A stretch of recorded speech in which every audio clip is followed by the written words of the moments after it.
যুবক সেজদা দিলে আল্লাহ আরশে আজিম থেকে ডাক দিয়া বলে, নওজোয়ান আমারে সেজদা দিলি, ঠিক আছে, আমি ওয়াদা দিলাম আমি তোরে হাসরের ময়দানে আমার আরশের ছায়ায় জায়গা দেব। প্রিয় বন্ধু আমার, ভাই আমার, নওজোয়ান সাথী আমার, যদি আল্লাহই না চিনলা, আখেরাতে না চিনলা, জান্নাতেই বুঝলা না, জাহান্নাম থেকে বাঁচতেই ফিকির করলা না, ভাই আমার, এই জিন্দেগির কোনো অর্থ নাই। যে জীবনে আখেরাত মনে নাই, যে জীবন জান্নাতের তামান্না নাই, যে জীবনে জাহান্নামের ভয় নাই, হয়তো কোনো মুসলমানের জিন্দেগি পালন করে। মনের ইচ্ছা মতো চললা ভাই, যা মন চায়, এক মোবাইল, এক নারী, এক মোটর সাইকেল, সমবয়সী কয়েকজন বন্ধুর আড্ডা, এই জীবন শেষ। আস্তাগফিরুল্লাহ। আলহামদুলিল্লাহ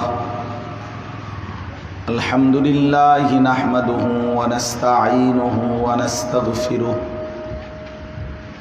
ওয়া নু'মিনু বিহি ওয়া নাতাওয়াক্কালু আলাইহি ওয়া নাউযু বিল্লাহি মিন শুরুরি আনফুসিনা ওয়া মিন সাইয়্যাতি আ'মালিনা من يهده الله فلا مضل له ومن يضلله فلا هادي له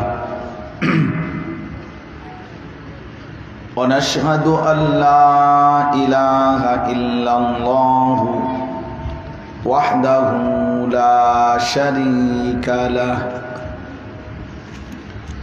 ونشهد أن سيدنا وحبيبنا ومولانا محمدا عبده ورسوله أما بعد فأعوذ بالله من الشيطان الرجيم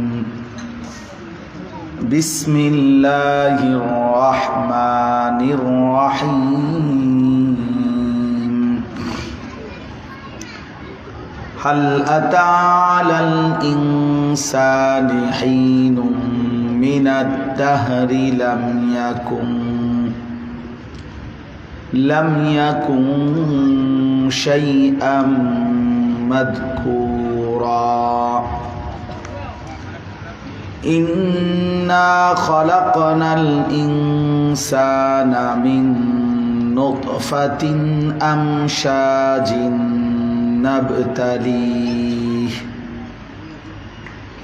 نبتليه فجعلناه سميعا بصيرا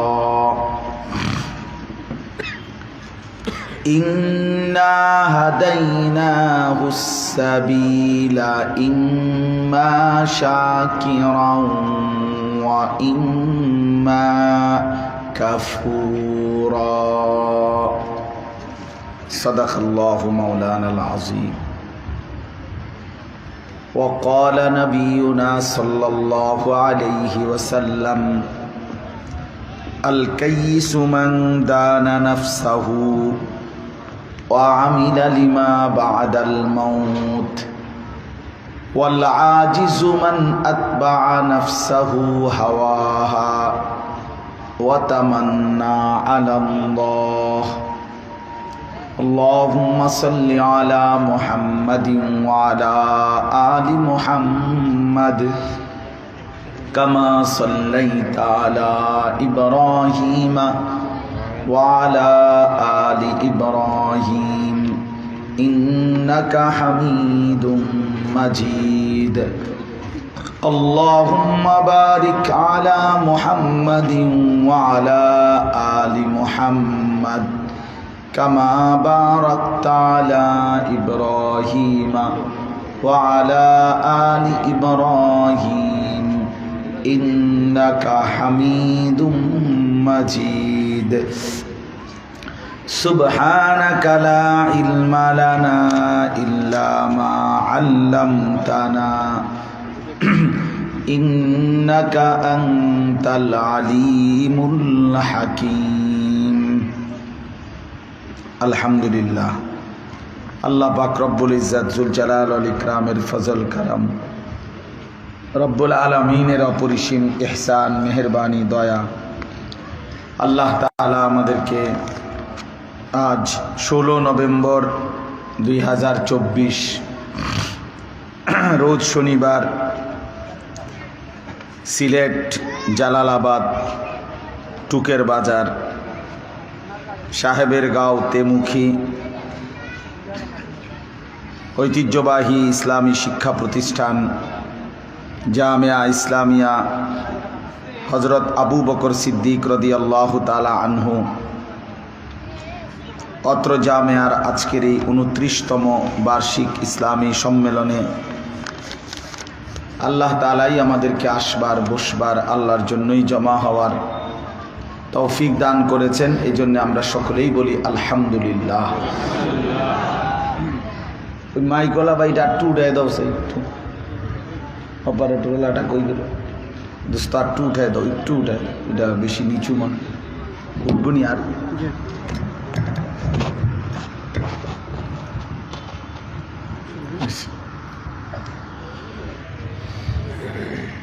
মুআজ্জাজ মোহতারাম হাজিরিন, আমি আপনাদের সামনে পবিত্র কোরআনুল কারীমের 29 নম্বর পারা, কোরআনুল কারীমের 76 নম্বর সূরা, সূরাটার নাম হলো সূরায়ে দাহার। এই সূরার 3টি আয়াত তেলাওয়াত করেছি। পুরা সূরাটা একটা ছোট সূরা, পুরা সূরাটার মধ্যে 30টা আয়াত, এর মধ্যে 3 আয়াত মাত্র শুরুতে, প্রথম 3 আয়াত 1, 2, 3, এই 3টি আয়াত তেলাওয়াত করেছি অল্প একটু সময়ের মধ্যে। এই 3টি আয়াতের সংক্ষিপ্ত তর্জমা, প্রাসঙ্গিক সামান্য 2-4টি কথা আমরা আরজ করতে চাই। আল্লাহ তাআলা আমাদেরকে তৌফিক দান করেন। দয়া করে সবগুলো ছেলে তোমাদের কাছে অনুরোধ, ভাই হাতে ধরা যেই মোবাইলগুলো এগুলো নামায়, এগুলো নিয়ে রেকর্ডও করো না, এগুলো একদম হাতে যারা আলগি দিয়ে রাখছো এগুলো নামা। একটা ছেলেও হাতে ধরা কোনো মোবাইল ধরে রাখো না। অনেক শ্রদ্ধেয় ওলামায়ে কেরাম এখানে বসা আছে, প্রিয় ভাই, তাদের দিকে, চেহারার দিকে তাকায়া শোনো, বরকত হবে। আল্লাহর কথা দিল দিয়ে শুনতে হয়, মনোযোগ দিয়ে শুনতে হয়, তাইলে কিছুটা পরিবর্তন নসিব হয়। অল্প আস্তে আস্তে বদলায় ছিল। মোবাইল এটারে সারাক্ষণ এটা নিয়েই খটর খটর করলে, এটা নিয়েই ব্যস্ত থাকলে জিন্দিগির আর বাকি উদ্দেশ্য সাধন হবে কখন? জীবন তো শুধু কেবল এই একটার জন্য না, এই ফালতু একটা কাজ নিয়ে সারাদিন পড়ে থাকা, এটা এক ধরনের মূর্খতা, বোকামি, আহম্মকি ছাড়া আর কিছু না, আর কিছু না। এজন্য দয়া করে আমি অনুরোধ করলাম, এরপরে যিনি শুনলেন না আপনি চলে গেলে ভালো, আপনার মতো অপদার্থ না শুনলেই ভালো। এজন্য যে আমার কথাটা শুনলেন না আপনি এখান থেকে চলে যান, দয়া করে। আপনার মতো শ্রোতা না হলেও চলবে, সাফ কথা এটা।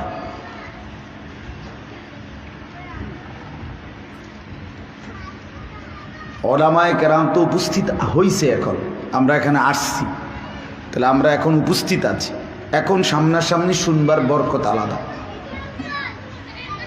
এটা কি ধরনের জিন্দিগি যে সারা দিন মোবাইলে এটা ছাড়া আর কিছুই ভাল লাগে না? এটা কি ধরনের অসভ্যতা? একেবারে 24 ঘন্টা এটা সাথে থাকতে হবে। যেইটা পাই সামনে পাই, যা পাই, গরু, ছাগল, কুকুর, বিড়াল, মানুষ, জিন, ভূত, যেইটা সামনে পায় এটা উঠাইতে হবে। এইটা কি অসভ্যতা? এই পাগলামির শেষ কোথায়? এই নেশার শেষ কোথায় বলে? কত লক্ষ ছবি উঠাইলে, কত লক্ষ মানুষের দৃশ্য মোবাইলে ঢুকাইলে কি হবে আমাদের? শেষ পর্যন্ত দুনিয়ার ফায়দা কি, আখেরাতের ফায়দা কি বলেন? শেষ পর্যন্ত কি?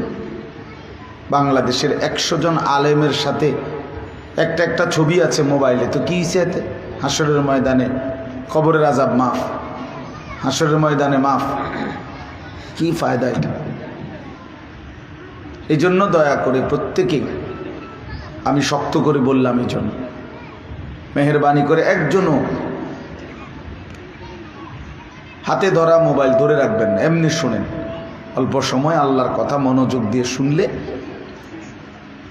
আন্তরিকতা দেখাইলে আল্লাহ তাআলা হেদায়েত দেয়। কোরআন শরীফে আছে, আল্লাহ তাআলা বলেন, ওয়াহদি ইলাইহি মান ইউনিব, যে আমার দিকে ঝুঁকে আসে, মান ইউনিব, আমি আল্লাহ তার চাইতে এগিয়ে হেদায়েত দিয়ে দেয়। কিন্তু শর্ত হলো আল্লাহর দিকে ঝুঁকতে হয়, কিছুটা আগ্রহী হইতে হয়। কোনো রকমের যদি আগ্রহই না থাকে, গাফেল মানুষ চিরবঞ্চিত। গাফেল, এই অবহেলা, খামখেয়ালি, তুচ্ছতাচ্ছিল্য, বুট খাইতেছে আল্লাহর কথা শুনতেছে, বাদাম খাইতেছে আল্লাহর কথা শুনতেছে, বসে বসে জুরাইতে আছে, ওয়াজও শুনতে আছে, কদ্দুর ঘোরে, কদ্দুর শোনে, কদ্দুর চা খায়, কদ্দুর বন খায়, আবার কদ্দুর শোনে, টান দিলে দৌড় দিয়ে আসে, জোরে কোনো হুঙ্কার ছাড়লে আবার লাফাইয়ে ধরে কি চিল্লাইতেছে, ঘটনা কিটা হুজুর?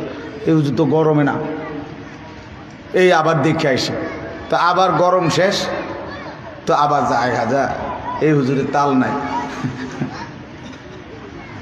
এইগুলো কি অর্থ? এতে কি ফায়দা? জনপ্রিয়তা তো ধোঁকা ভাইয়া, জনপ্রিয়তা এটা একটা ধোঁকা। আল্লাহর কথা যিনি বলেন, যখনই বলেন, সবটা দাম।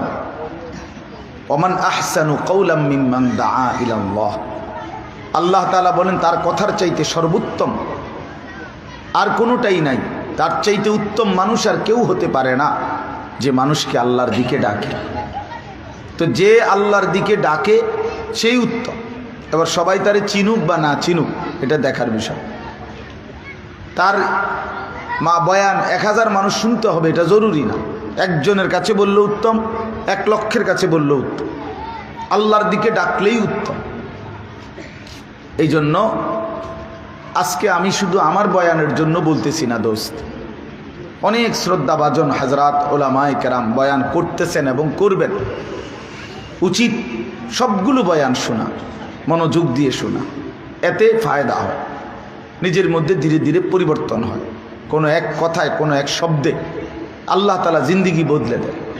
সাধারণ থেকে সাধারণ কারো কথায় বড় থেকে বড় মানুষও বদলে যায়।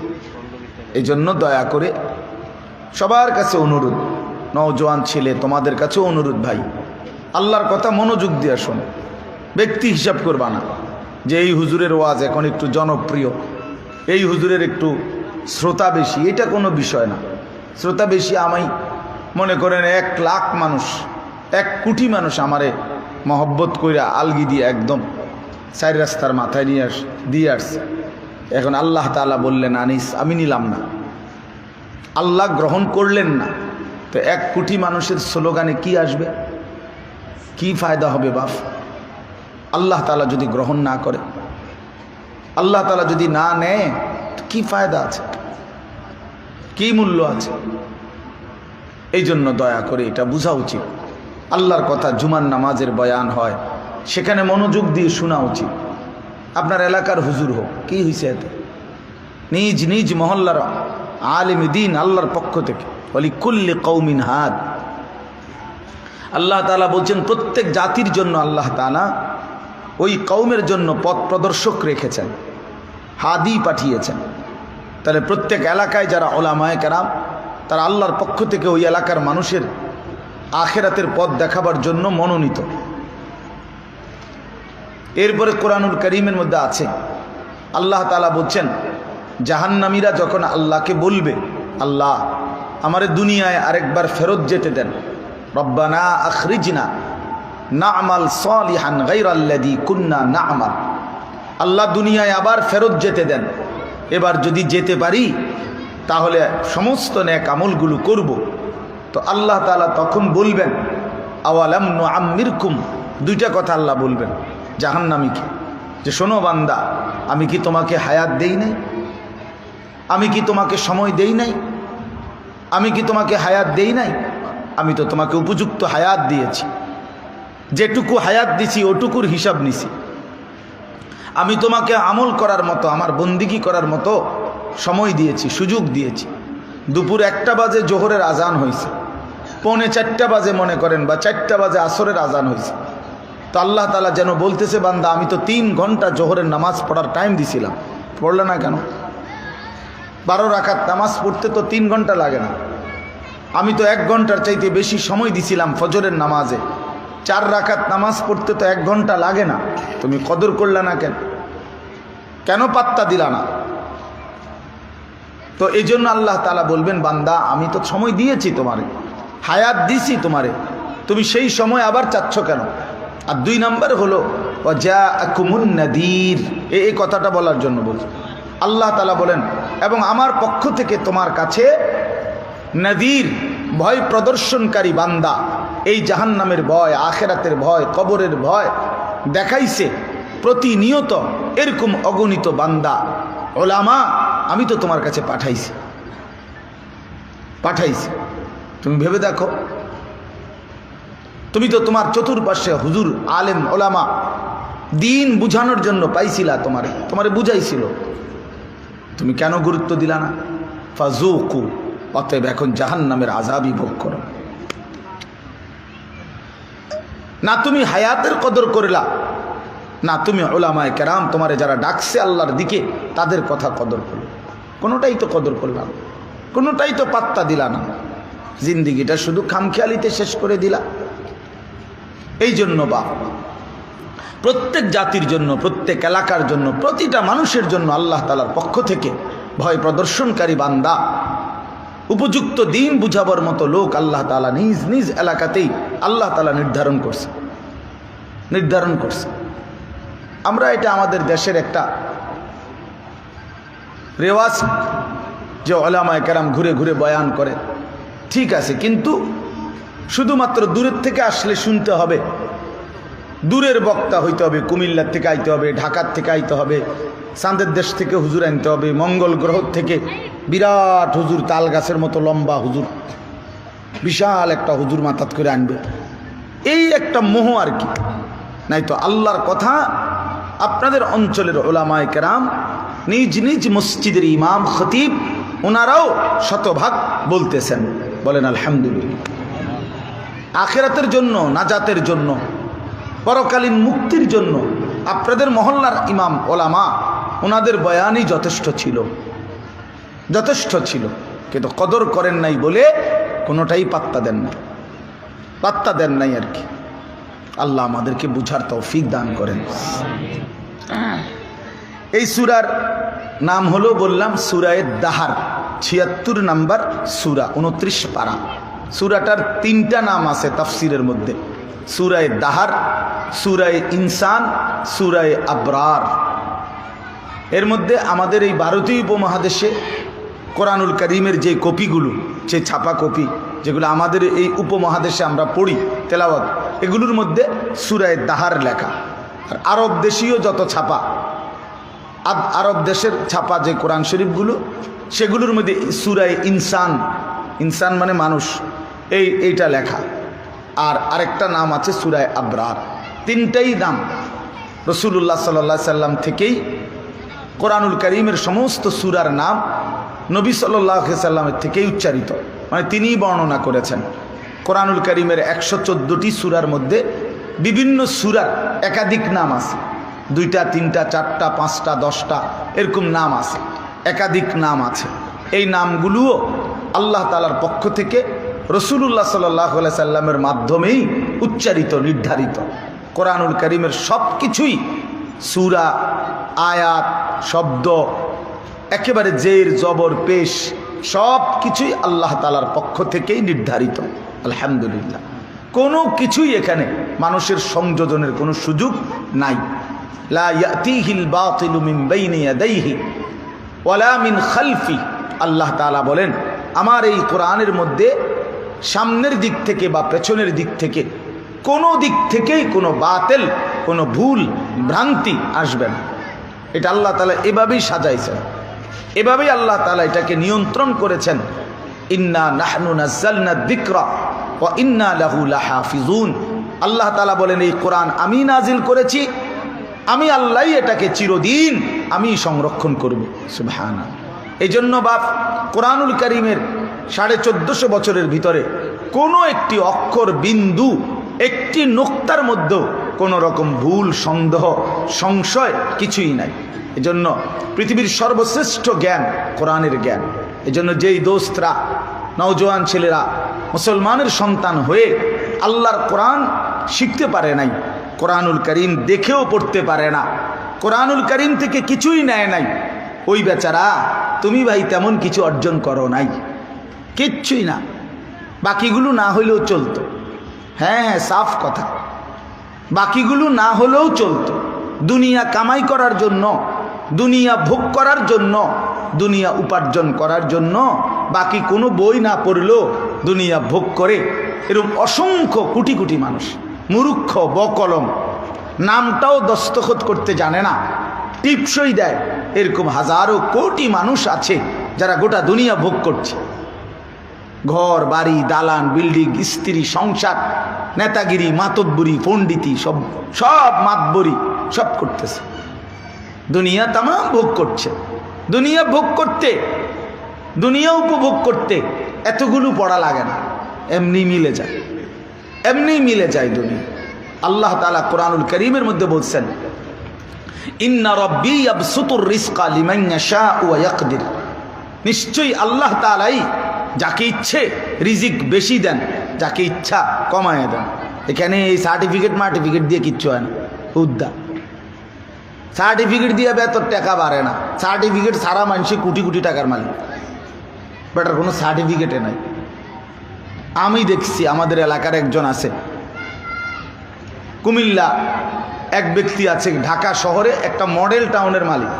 মডেল টাউন মানে একটা বিরাট এরিয়া নিয়ে শত শত বিল্ডিং যেটার ভিতরে থাকে, এরকম একটা পূর্ণাঙ্গ মডেল টাউনের মালিক উনি।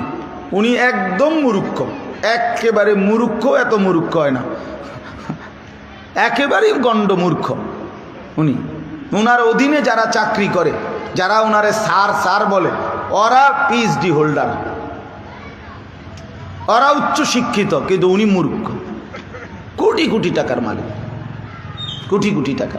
এজন্য আল্লাহর কোরআন থেকে বঞ্চিত না হওয়া, এক মুসলমানের ঘরে জন্ম নিয়ে, এক ইমানদারের ঘরে জন্ম নিয়ে নিজেকে মুসলমান পরিচয় দিয়ে, দোস্ত আমার, বাপ আমার, ভাই আমার, আল্লাহর কোরআনই পড়তে পারলো না, এই জবান দিয়ে আল্লাহর কোরআন দেখে দেখেও পড়তে পারে না, অথচ সে মুসলমান। আমার দৃষ্টিতে ওই লোকটা, ওই ছেলেটা, ওই মানুষটা আমার দৃষ্টিতে সে মূলত বোবা, বোবা, বোবা বেটা। ওই মূলত বোবা, ওই কথাই জানে না, ওই কথাই জানে না। বাকি কথাগুলো না বললেও চলতো বেটা।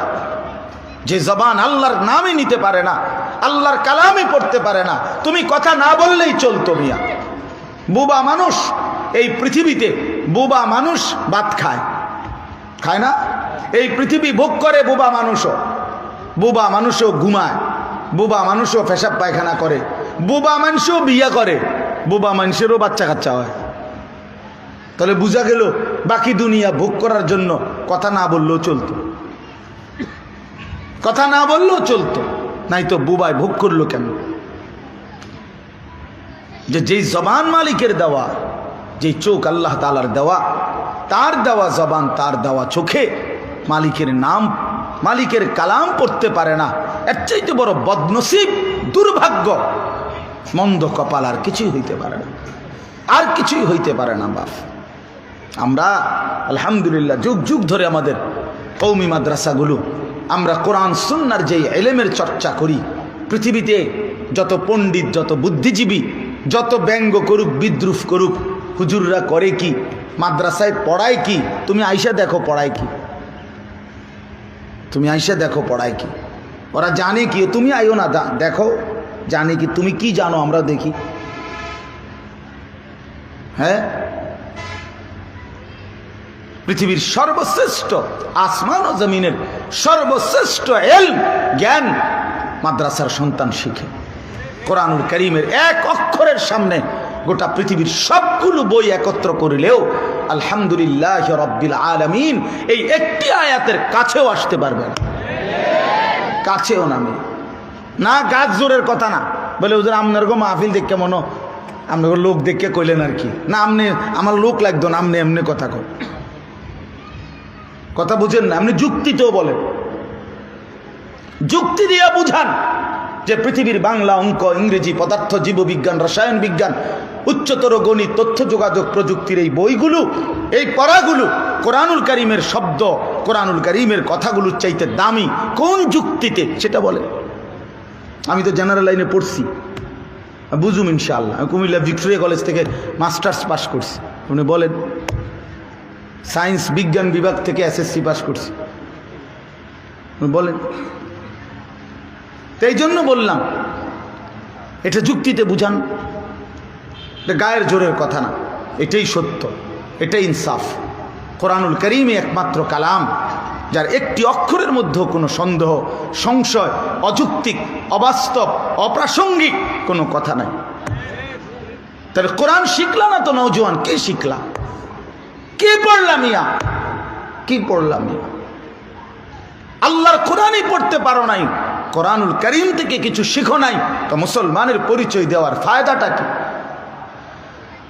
লাভটা কি মিয়া? জিন্দিগি শুধু ভাত মাছ, জীবন মানে শুধু দুনিয়া ভোগ করা?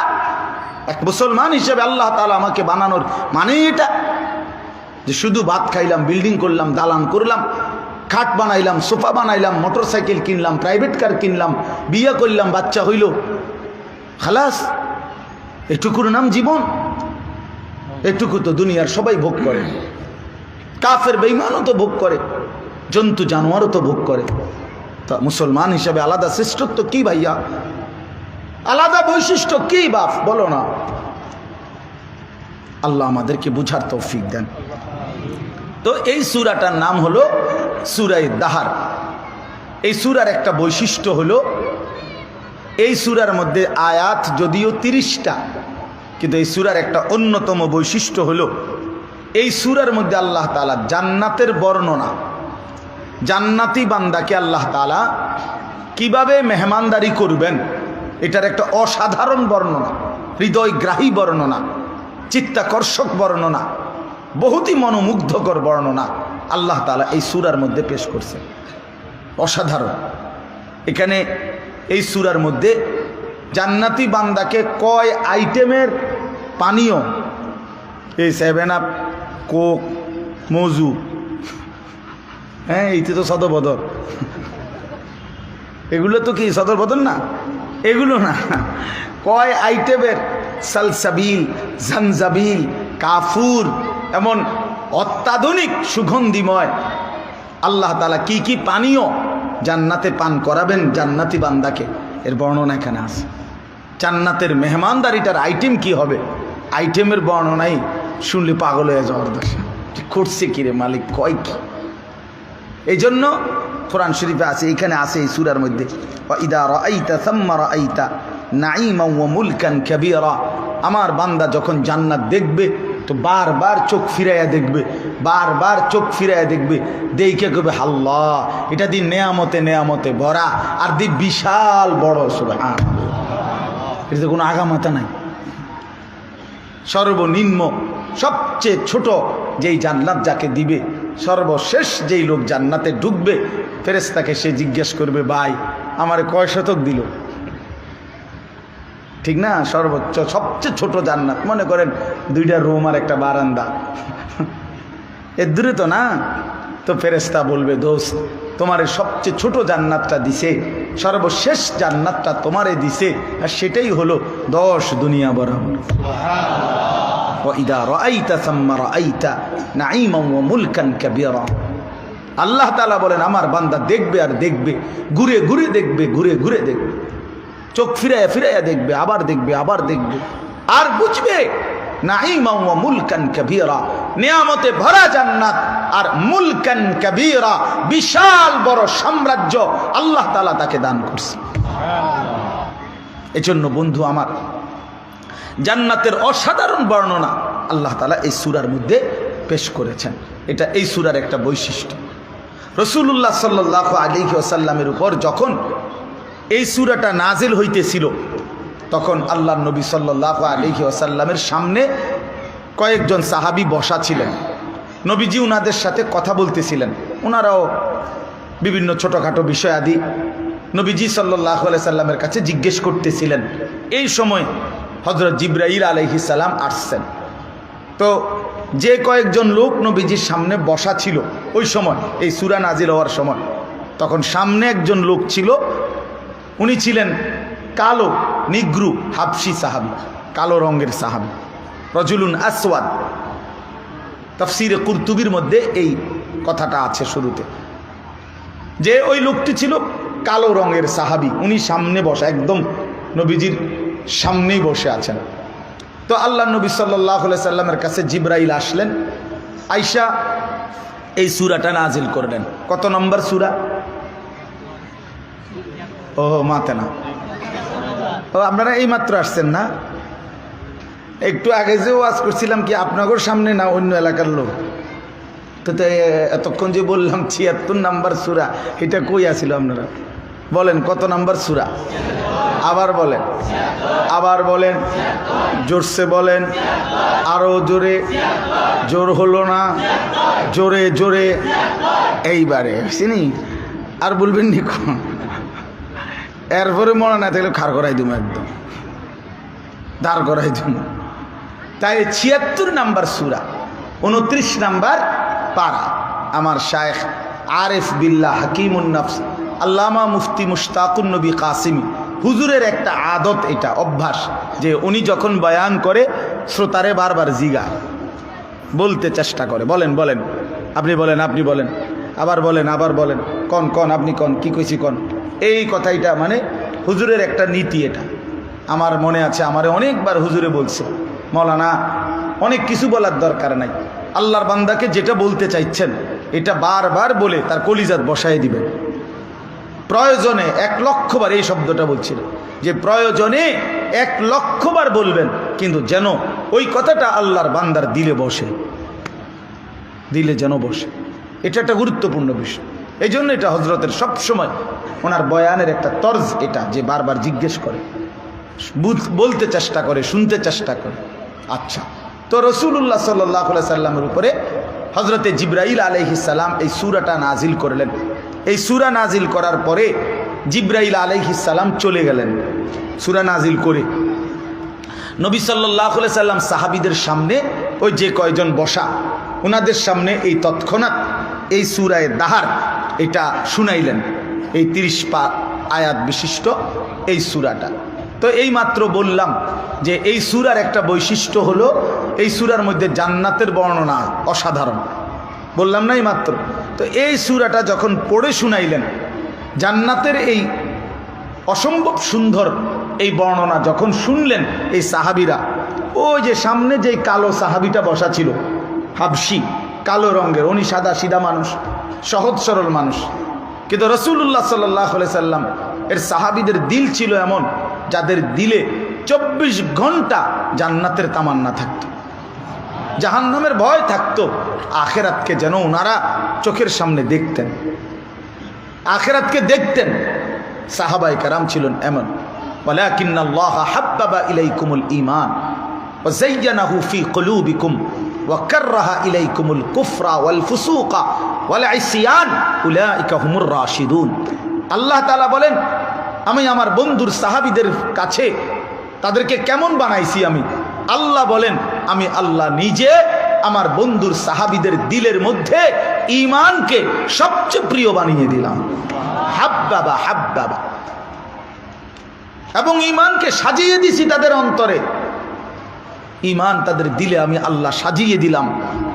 সমস্ত কুফরি, কবিরা গুনাহ, আল্লাহর অবাধ্যতা তাদের অপ্রিয়, অপছন্দনীয় করে দিলাম।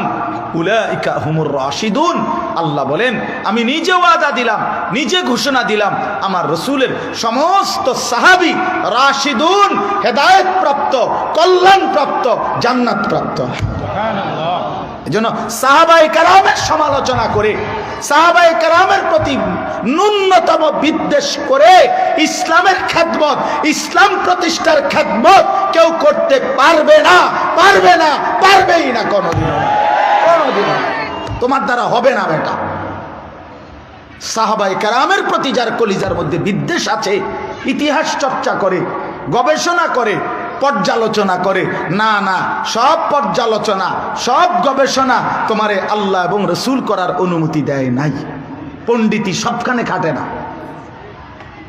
সবখানে মাতবুরি খাটে না। কলম থাকলেই লিখতে হয় না, জবান থাকলেই বলতে হয় না। কথা বুঝেন নাই? এটা গুরুত্বপূর্ণ বিষয়।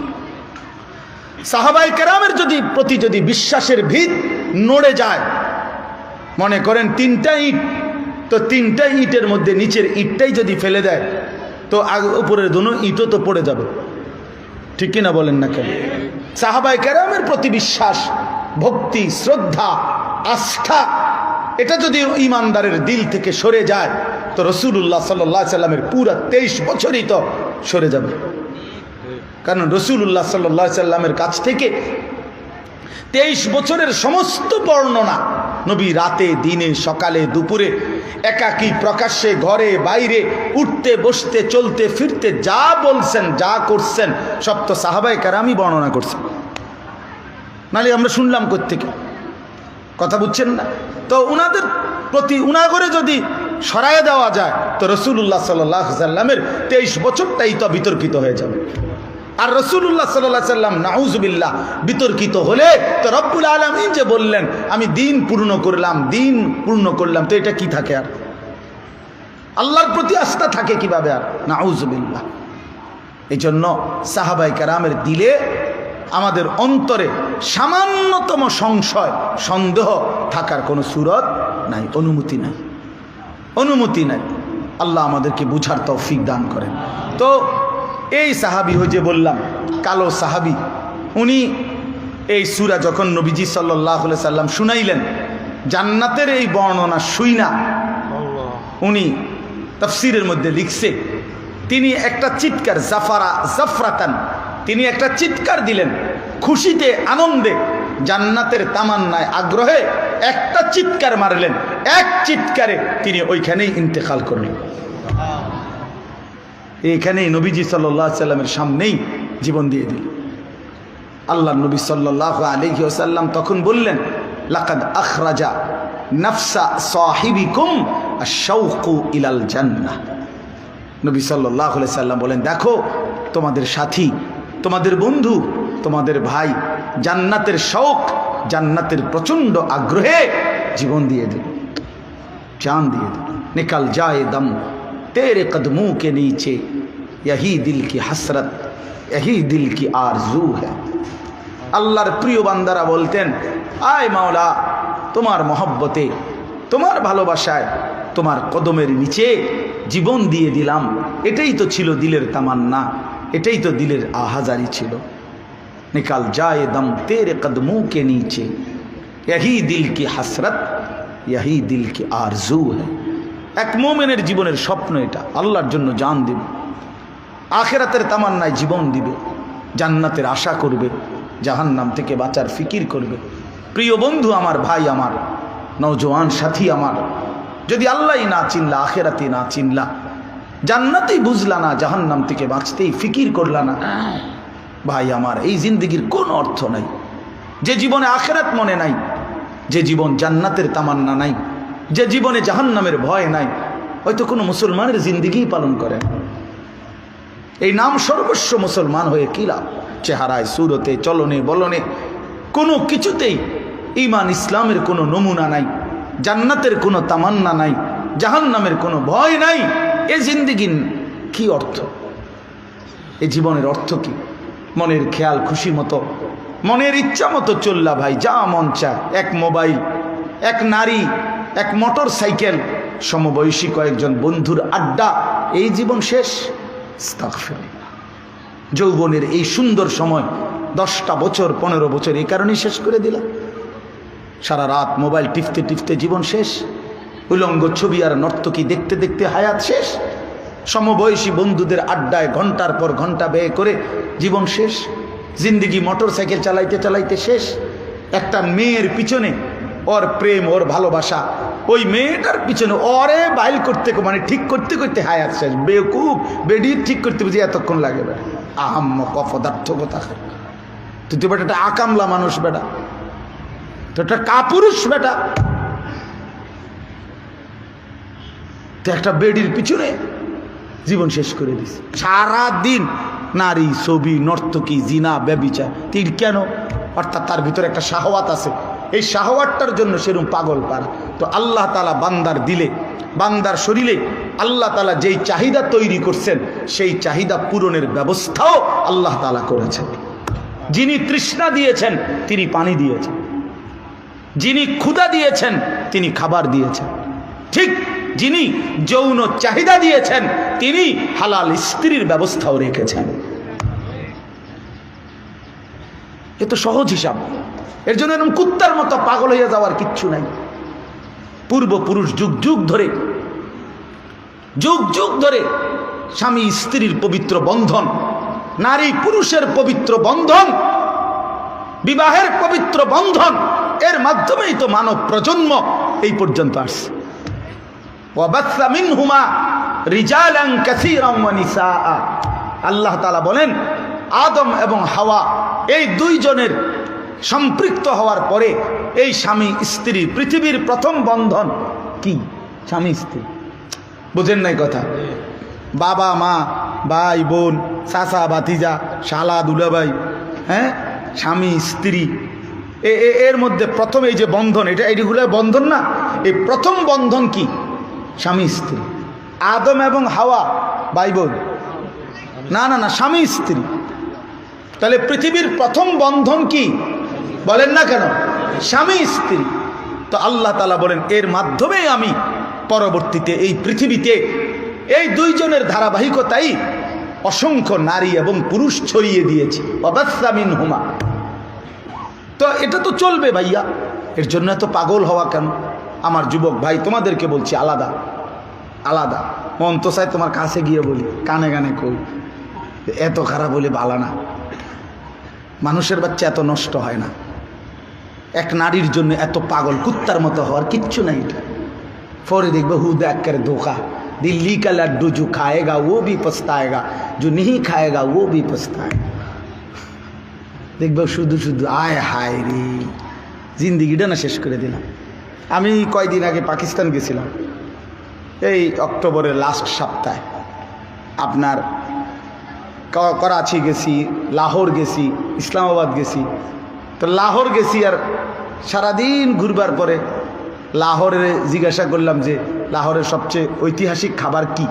বলছে লাহোরের বিরিয়ানি, খুব স্বাদের বিরিয়ানি। তো ভালো একটা রেস্টুরেন্টে গেছি, লাহোরের বিরিয়ানি বলে খুব প্রসিদ্ধ বিরিয়ানি। এগুলা বললাম লাহোরের বিরিয়ানি দিত। কয়টা চাউলের মধ্যে একটা মুরগির পিস দিছে, এটা মনে রৌদ্রে শুকাইয়া দিছে। এটার মধ্যে এক বিন্দু স্বাদ, বিশ্বাস করে কিচ্ছু নাই এটার ভিতরে। হায় হায়, আমি বললাম আরে কও খিমিয়া, এতটা সময় আমারে ঘুরাইয়া এই আশায় আশায় বইয়া রইলাম, ভালো কিছু খাইলামও না, লাহোরের বিরিয়ানি কিচ্ছু নাই এটার ভিতরে। শুধু শুধু জিন্দিগি নষ্ট না করা দোস্ত আমার, বন্ধু আমার। নারীর পিছনে অশ্লীলতা, অসভ্যতার জন্য জীবনটা শেষ করে দেওয়া একদিন আফসুস ছাড়া আর কিছুই নেই। আফসুস ছাড়া কিছু নেই। আল্লাহ আমাদেরকে বুঝ দান করেন। তো ভাই বলতেছিলাম যে সাহাবায়ে কেরামের কলিজার ভিতরে আখিরাতের তামান্না ছিল, জান্নাতের আশা ছিল।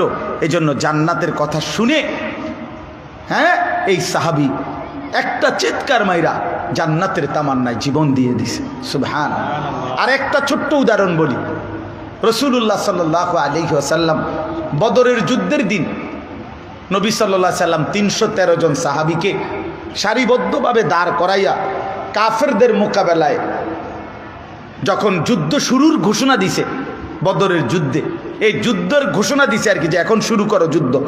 এই যুদ্ধ শুরু করতেই সাহাবীদের দিকে তাকাইয়া আল্লাহ নবী সাল্লাল্লাহু আলাইহি সাল্লাম একটা ঘোষণা দিছে। নবীজি একটা আয়াত পড়ছে আর কি, নবী ওয়াসারিউ ইলা মাগফিরাতিম মির রাব্বিকুম ওয়া জান্নাতিন আরদুহাস সামাওয়াতু ওয়াল আরদ। নবীজি বললেন দৌড়াও, ছুটে আসো আল্লাহর মাগফিরাত এবং আসমান জমিন প্রশস্ত জান্নাতের দিকে। অর্থাৎ এখন আল্লাহ নবী বুঝাইতে চাইছেন ছোট আসো, দৌড় দাও, জীবন দাও এখন কাফেরদের মোকাবেলায়, আর আল্লাহর কাছে সুপ্রশস্ত জান্নাত বুঝে নাও। জান দাও, জান্নাত নাও। কি দাও আর কি নাও, যেন এটাই বলছেন আল্লাহর নবী যে জীবন দাও আল্লাহর জন্য, আর কি জান্নাত বুঝে না। দোস্ত আমার, ফিলিস্তিনের মজলুম মুসলমান, ফিলিস্তিনের মুজাহিদ প্রতিদিন যারা রক্ত ছড়ায়, আল্লাহর কসম তারা রক্ত ঝরায় না, বরং জান্নাত কিনে নিচ্ছে, জান্নাত নিচ্ছে। প্রতিটা রক্তের ফোঁটার মধ্যে জান্নাতের মেহমান দাঁড়িয়ে আছে, জান্নাতের মেহমান দাঁড়িয়ে আছে। সারা পৃথিবীর মুসলমান, আমাদেরও যুবক ভাই, তোমাদের ভাবা উচিত প্রতিদিন মুসলমানের তাজা রক্তে আল্লাহর জমিন ভেসে গেছে। মুজাহিদিন প্রতিদিন জীবন দিচ্ছে। এই সেই দিন ইয়াহিয়া সিনওয়ার শেষ মুহূর্তে পর্যন্ত লাঠি ছুড়ে দিয়ে দুশ্মনের কাছে প্রতিবাদ জানাইছে যে আমি জীবনের শেষ মিনিটেও আমি তোদের সাথে আপোষ করলাম না। এত রক্ত, এত শাহাদাত, এত খুন, এত জীবন দ্বারা দিচ্ছে, যেখানে মুসলমানের রক্তে জমিন ভেসে গেছে। ভাইয়া, এই সময়ে, এই মুহূর্তে যখন মজলুম মুসলমানের রক্তে গড়াগড়ি খায়, তখন তুমি বসে বসে মোবাইলে অশ্লীল ছবি দেখো, নর্তকী দেখো, নাচ দেখো, জিনা দেখো, বেবিচার দেখো, সারা রাত উলঙ্গ ছবি দেখো। তুমি একটা দিনও নামাজ পড়ো না, ফজর পড়ো না। আমার বন্ধু, মুসলমানের সন্তান এত বড় পাষাণ হইতে পারে না। এটা ইনসাফ না, এটা ইনসাফ হইতে পারে না। বাপ, মুসলমানের ঘরে জন্ম নিয়া মুসলমানের বাচ্চা এত বড় নির্মম হইতে পারে না। আমি যদি দেখি আমার মজলুম ভাইয়ের, মায়ের, বোনের রক্তে গড়াগড়ি খাচ্ছে, তখন বুঝি আমার কথা এটাই ছিল, আমার দায়িত্ব বুঝি আমি বসে বসে মোবাইলে শেষ করে দেব, আমি খামখেয়ালি আর অসভ্যতায় জীবন শেষ করে দেব। এটা কথা হইল কোনো?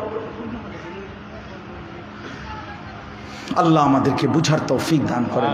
দেখেন হুজুর কি পরিমাণ নওজোয়ান, দেখেন, দেখেন মুশারফ ভাই কি পরিমাণ মুসলমানের নওজোয়ান। আল্লাহ সবাইকে কবুল করেন, প্রতিটা ছেলেকে আল্লাহ তাআলা হিম্মত দান করেন। তোমরা জাগলে ইনশাআল্লাহ ইসলাম জায়গা যাবে। নওজোয়ান, তোমরা ফিরলে ইনশাআল্লাহ ইসলাম বিজয়ী হবে, ইসলাম বিজয়ী হবে। একটা সেজদা দাও, এক এক সেজদায় আল্লাহর আরশ কাঁপা ওঠে। যুবক সেজদা দিলে আল্লাহর আরশ কাঁপা ওঠে। যুবক সেজদা দিলে আল্লাহ আরশে আজিম থেকে ডাক দিয়া বলে, নওজোয়ান আমারে সেজদা দিলি, ঠিক আছে, আমি ওয়াদা দিলাম আমি তোরে হাসরের ময়দানে আমার আরশের ছায়ায় জায়গা দেব। শাবুন নাশাআ ফি ইবাদাতিল্লাহ, যে যুবক তার যৌবনকাল আল্লাহর ইবাদতে কাটায়, রাসূলুল্লাহ সাল্লাল্লাহু আলাইহি সাল্লাম বলেন আল্লাহ তাআলা সেই যুবককে সরাসরি আল্লাহর আরশের নিচে হাসরের ময়দানে জায়গা দিয়ে দেবে। বাহ বাহ বাহ, মজাটাই আলাদা। বাকি ফোলাফাইন তখন চাইব কিরিতে দি হ্যাঁ নেবো স্টেজে বসা। অন্য ছেলেরা তখন দেখে বলবে হাসরের ময়দান, হায় হায় আমরা সাথে যে চলতো ওই যে স্টেজে বসে রয়েছে হাসরে। আল্লাহ তৌফিক দান করেন। চলেন এবার এই 3 আয়াতের তর্জমা বলেই আমার কথা আমি শেষ করছি। এই 3টি আয়াতের তর্জমা হলো, আল্লাহ তাআলা আমাদেরকে একটা কথা মনে করাইছেন। প্রথম এই কথাটা মনে করাইছেন যে বান্দা, তুমি শুধু একদূর মনে রাখো, তুমি মানুষ, তোমারে আমি বানাইতে গিয়ে একটি লম্বা সময় পার করছি। যখন তোমার কোনো নাম, নিশানা, আলোচনা, তোমার কোনো নথি কিচ্ছু ছিল না পৃথিবীর বুকে, এত লম্বা সময় আমি তোমারে সৃষ্টি করবার পিছনে ব্যয় করছি, যেই লম্বা সময়ে তোমার উল্লেখ করার মতো কোনো কিছুই ছিল না। আল্লাহ তাআলা মানুষকে 7টি ধাপে সৃষ্টি করেছেন। কয়টি ধাপে? 1 নাম্বার মাটি, 2 নাম্বার বীর্য, 3 নাম্বার জমাট রক্ত, 4 নাম্বার গোশতের টুকরা, 5 নাম্বার হাড্ডির খাঁচা, 6 নাম্বার গোশতের আবরণ মানে হাড্ডির যে কঙ্কালটা এটার উপরে গোশত লাগাইছেন, 7 নাম্বার রূহ ফুঁকে দিয়ে মায়ের পেট থেকে বের করছেন। কয়টা হলো? 7টা। তো 1 নম্বরে মাটি, এই মাটি হিসাবে মাটির যেই এই যে মাটি, এই মাটির মধ্যে আল্লাহ তাআলা আমাদের প্রত্যেকের সৃষ্টির উপাদান আল্লাহ তাআলা কত হাজার বছর থেকে রাখছেন পৃথিবীর কেউ জানে না। কোন মাটিতে কার অস্তিত্ব আছে আমরা কেউ জানি না। আল্লাহ তাআলা বলেন লম্বা সময়, এই দাহার মানে যুগ যুগ, আমরা বলি না যুগ যুগ ধরে, এই যুগ, এই শব্দের অর্থ এটা দাহার, মানে যুগ যুগ ধরে লম্বা সময় আল্লাহ তাআলা মাটির মধ্যে আমাদের সৃষ্টির কণিকা আল্লাহ রাখছেন। মাটির থেকে আল্লাহ তাআলা নির্দিষ্ট পরিমাণ খাবার উৎপাদন করছেন। এই নির্দিষ্ট পরিমাণ খাবার থেকে একটি নির্দিষ্ট পরিমাণ খাবার আমার বাবা ভক্ষণ করছে। এই খাবার থেকে আমার বাবার বীর্যের ফোঁটা তৈরি হয়েছে। সেখান থেকে বাবা মায়ের নির্দিষ্ট মিলনে বাবা মা উভয়ের মিশ্র বীর্য, উভয়ের বীর্য একত্রিত করে আল্লাহ তাআলা মায়ের জরায়ুতে স্থাপন করেছেন।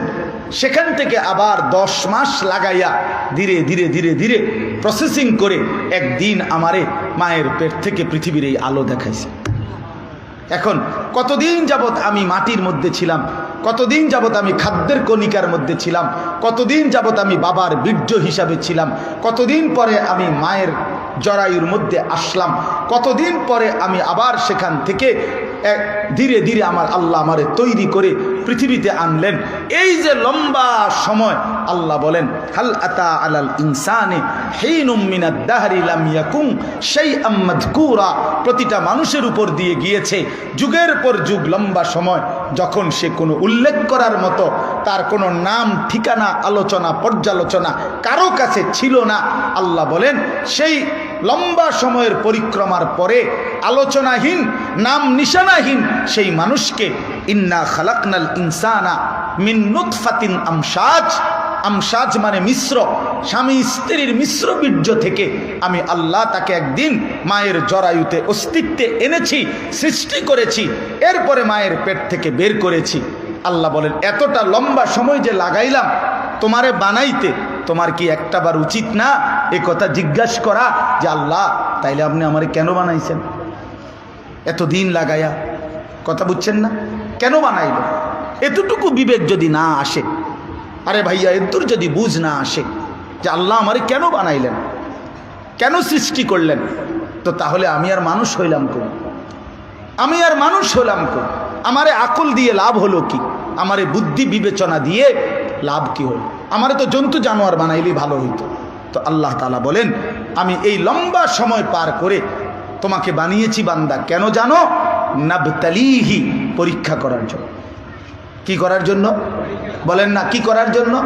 নাবতালিহি, নাবতালিহি, নাবতালিহি লিয়াবলুয়াকুম লিনাবলুয়াহুম ওয়ালা নাবলুয়ান্নাকুম ওয়া নাবলুকুম, সবটি কোরআনের শব্দ, অর্থ পরীক্ষা পরীক্ষা পরীক্ষা পরীক্ষা। কি পরীক্ষা? আল্লাহ তাআলা বলেন পরীক্ষা করতে চাচ্ছি, তুমি একটি অনির্দিষ্ট হায়াত অল্প কয়দিনের তোমারে আমি দুনিয়াতে দিছি, তাও কয়দিন কইতাম না, আমি জানি কয়দিন, এই কয়দিনের হায়াত দিয়ে আমি আল্লাহ দেখতে চাচ্ছি স্থায়ী যেই ঠিকানা গন্তব্য তুমি জান্নাত সেখানে যাইতে চাও নাকি জাহান্নামে যাইতে চাও। এই পরীক্ষার জন্য আমি আল্লাহ তোমারে এই সংক্ষিপ্ত হায়াত দিয়ে দুনিয়াতে পাঠাইছি। এখানে কোনো তুমি চাইলেও আমি রাখতাম না, না চাইলেও তোমারে আমি রাখতাম না।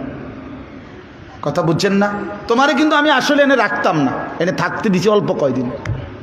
আল্লাহ যেন এটাই বুঝাইছেন বান্দা আসলে কিন্তু আমি তোমারে থাকতে দেব না, তোমার এনে থাকতে দেবে। এটা ওয়েটিং রুম, এটা প্ল্যাটফর্ম, এটা ট্রেনের অপেক্ষা, এটা বাসের অপেক্ষা, এটা গাড়ির অপেক্ষা।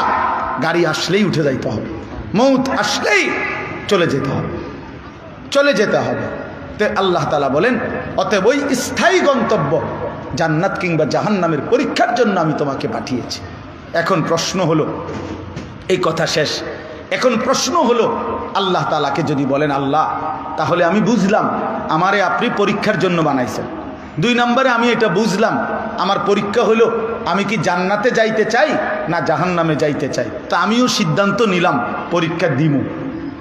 কথা বুঝেন নাই? আমি পরীক্ষায় উত্তীর্ণ হতে চাই।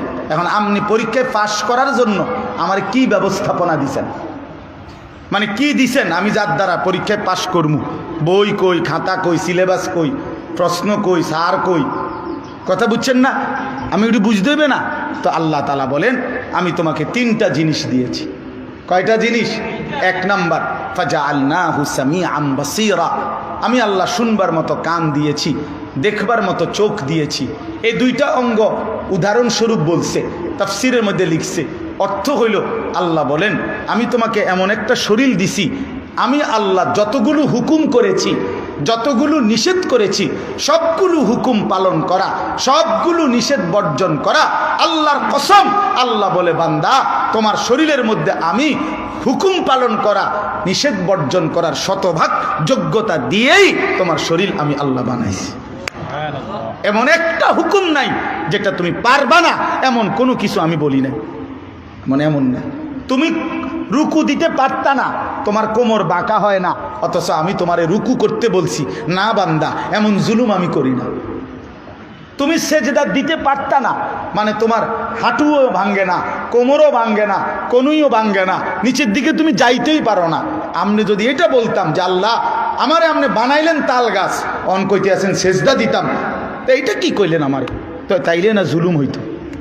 কথা বোঝেন নাই? কিন্তু এখন আল্লাহ তাআলা আমাদের যেই দেহ বানাইছেন, এই দেহে আল্লাহকে সেজদা করার যোগ্যতা আছে আমাদের? বলেন না ভাই? রুকু করার যোগ্যতা আছে আমাদের?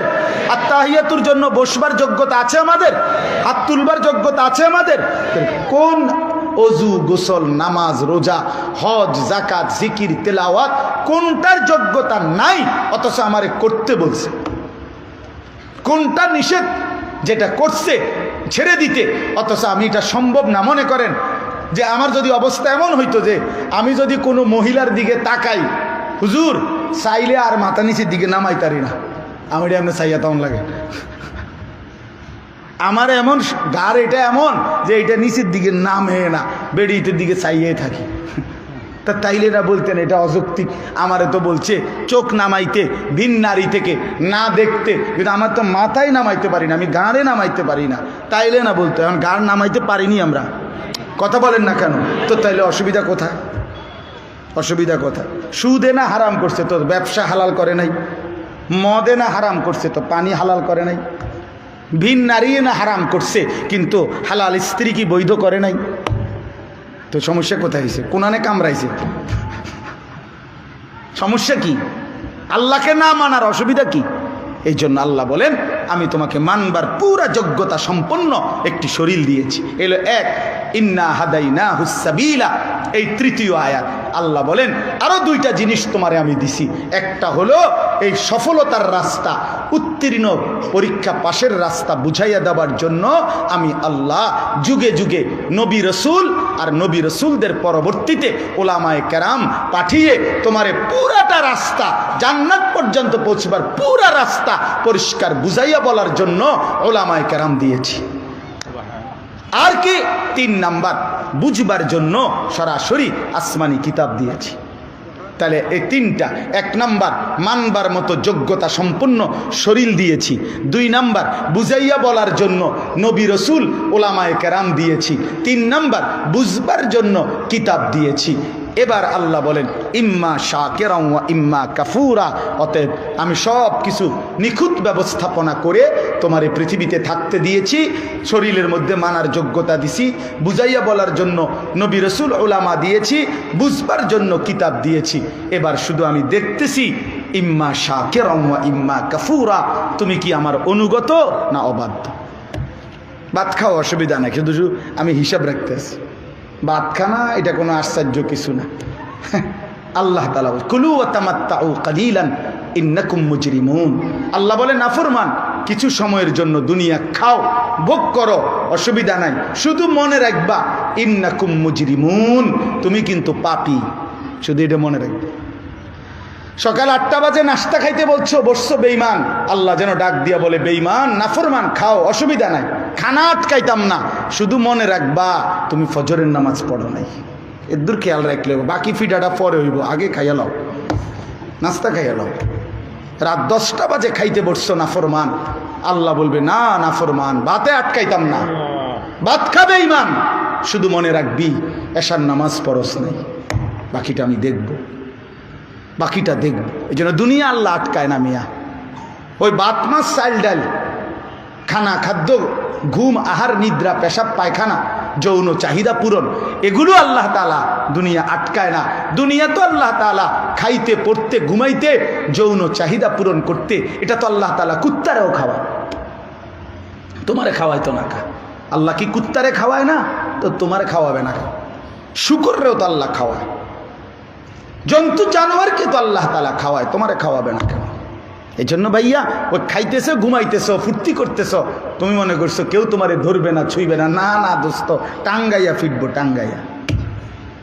দেখবা ফিডা কারে কয়, দেখবা মায়ের কারে কয়। হ্যাঁ, আল্লাহর কথা মিথ্যা নয়, রসুলের কথা মিথ্যা নয়। অতএব আল্লাহ তাআলা বলেন, বান্দা দুনিয়া ভোগ করছো বলে তৃপ্ত হইও না। দুনিয়া আমি কাফের বেঈমান জন্তু জানোয়ারকেও ভোগ করতে দেই।